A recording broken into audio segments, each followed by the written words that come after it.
Nang makumpirma ko na walang tawag ay natulog na lang ako. Inabot ako ng 3:00 kagabi kakaantay. Hindi ko alam kung talaga bang nakatulog ako o nakapikit lang ako sa sobrang antok ko ngayon.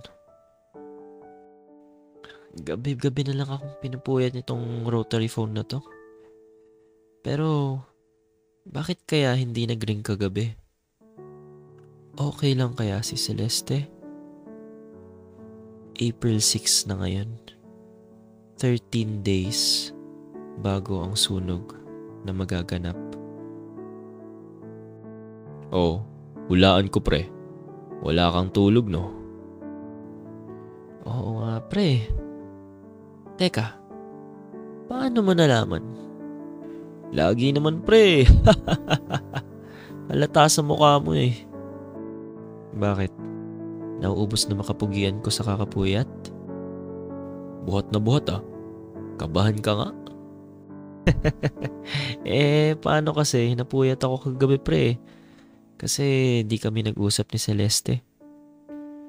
Celeste pangalan niya? Ayop na yan, lumang-luma. 1898 nga, di ba pre? Ano gusto mong pangalan? Princess? Tarantado? Biro lang eh. So, ano meron kagabi? Namiss mo ba? Kasi di kayo nag-usap? Okay lang yan pre. Magpamiss ka rin minsan. Di gagi, nag-worry lang ako. Kasi gabi-gabi naman nagre-ring yung phone. Pero after namin i-confirm na nag-i-exist talaga yung calls namin, biglang di nag-ring. Ano bang ginawa nyo? Sabi ko kasi kay Celeste, magtanim siya sa garden namin dun sa likod ng isang bagay. Ayun, tinanim niya yung latang kahon, tapos hinukay ko sa lupa kinabukasan. Tapos di nag-ring. Baka naman hindi talaga siya naglagay. Asan yung lata? Dala mo ba? Oo, eto pre oh. Baka binili mo lang to online ah. Bugok! Ba't ko bibilin sa online yan? Loko-loko ka eh. Bilis mo kasing maniwala agad eh.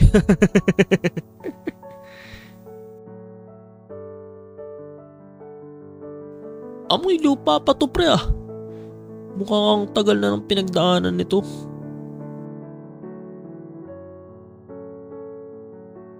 Kita mo yan? Siya nagsulat yan. Ayos tong nabili mo sa online pre ah, parang totoo. Saan ka nakabili nito? Share mo nga yung link. Pero maganda siya magsulat, diba? Pre, ang lakas na ng tama mo dyan sa nakakausap mo ah. Kung meron man may tama dito sa atin, ikaw yun. Lakas mo. Ako? Mafo-fall? Kay Celeste? Asa? Mas matanda pa yun sa ninuno ko. Tsaka, bakit naman ako mafo-fall sa taong di ko kilala at nakikita?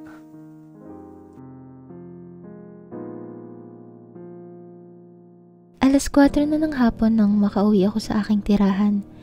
Agad-agad akong tumungo sa aking silid at tinignan ang rotaryo na telepono. Hindi ko nakausap si Ellie. Nagantay kaya siya ng tawag? Kahit na hindi ko nakikita si Ellie at boses lamang niya ang naririnig ko, pakiramdam ko ay kilalang kilala ko na siya dahil napakagaan ng loob ko sa kanya. Pakiramdam ko ay isa siya sa mga tunay na tao na aking nakakasalamuha. Kung minsan nga ay hinahanap ko siya sa aking paligid, maaari kayang nandito rin siya sa panahon ko? Kung nandito man si Ellie sa panahon na ito, ay sana magtagpo ang mga landas namin. Tinitiyak kong napakabuti niyang tao. Binuksan ko ang bintana at tumungaw. Sumilay sa akin ang ngiti ni Maria habang siya ay kumakaway. Ganon din ako sa kanya. Si Maria ay isa sa aking mga matalik na kaibigan. Isa rin siyang mamahayag at kagaya ko ay pinaglalaban ng karapatan pangtao ng kapwa Pilipino. Nakakatuwang isipin na ang panahon ni Ellie ay nakararanas ng kasaganahan. Maaari kayang nakararanas na rin sila ng kalayaan mula sa pananakop?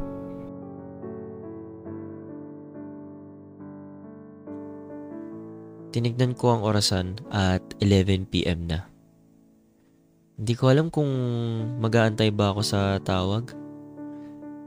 Hindi kaya baka nababati namin? Dahil inaantay ang tawag? O dahil dun sa tinanim niya at hinukay ko na latang kahon? Nang sumapit ang 12:00 ay nag-umpisa akong mag-timer. Kailangan kong orasan itong tawag namin para malaman ko kung gaano katagal ang pag-uusap namin kada araw.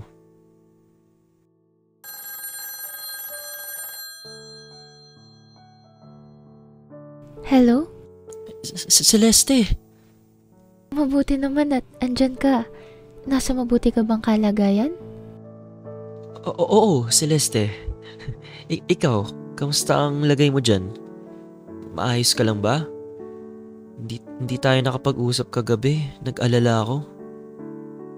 Mabuti naman ako, Ellie. Kahapon ay hindi ka agad nakauwi dahil 4:00 pasado na nung ako'y dumating sa gusali. Sinubukan kong mag-antay sa tawag ngunit hindi dumating ang tawag. Sa iyo ba ay tumunog ang telepono? Bakit siya nagpapaliwanag? Ayos lang naman kung meron siyang ginagawa na iba. At baka busy din siya sa ibang bagay. Nag-alala lang naman ako, pero okay lang naman kung hindi kami makapag-usap. Hindi ito tumunog, kaya nag-alala ako dahil lagi naman tayo magkausap. Ito rin ang unang beses na hindi tayo nagkausap at hindi tumunog ang telepono sa akin. Paumanhin, Ellie. Hindi mo kailangan humingi ng paumanhin. Ayos lang naman yun. Walang problema sa akin. Ang importante ay alam kong maayos ka. Whew! Pag naririnig ko sarili ko, nagugulat ako na lumalabas sa bibig ko yung ganun. Ang corny ko pala. Paumanhin sapagkat abala kami sa pag-aayos ng mga sulatin at pagkakalap ng impormasyon. Ayos lang. Ano ka ba? Siya nga pala, matanong ko lang. Hindi ba nagagalit ang iyong jowa sa pagkat lagi mo akong kausap? Ano iyon, Ellie? Oo nga pala. Hindi nakakaintindi to ng mga ganong klaseng salita. Iba nga pala tawag nila sa jowa dati. Kailan pa na-imbento yung salitang jowa na yan? Wala naman ako niyan. Kako ay kung hindi ba naghuhumerantado ang iyong nobyo o kasintahan sapagkat lagi mo akong kausap? Ibig mo bang itanong kung ako ay mayroong kasintahan? Lo, baka isipin ni Celeste pinapormahan ko siya kaya ako tinanong yun. Hindi ha. Curious lang ako. Baka mamaya mag-away pa sila dahil sa akin. Oo. Siguro. Ewan. Parang ganun na nga. Wala naman akong kasintahan, Ellie. Ay, mabuti naman at wala siyang jowa. Baka mamaya seloso pala yun. Tapos magselos pa sa akin. Ikaw ba, Ellie? Mayroon ka bang kasintahan? Wala akong kasintahan, Celeste. Ngunit nagkaroon ka na ba ng kasintahan? Aba, may follow-up pa nga. Oo. Pero matagal na yun eh. Ano ang kanyang pangalan? Bakit niya naman kaya inaalam ang pangalan?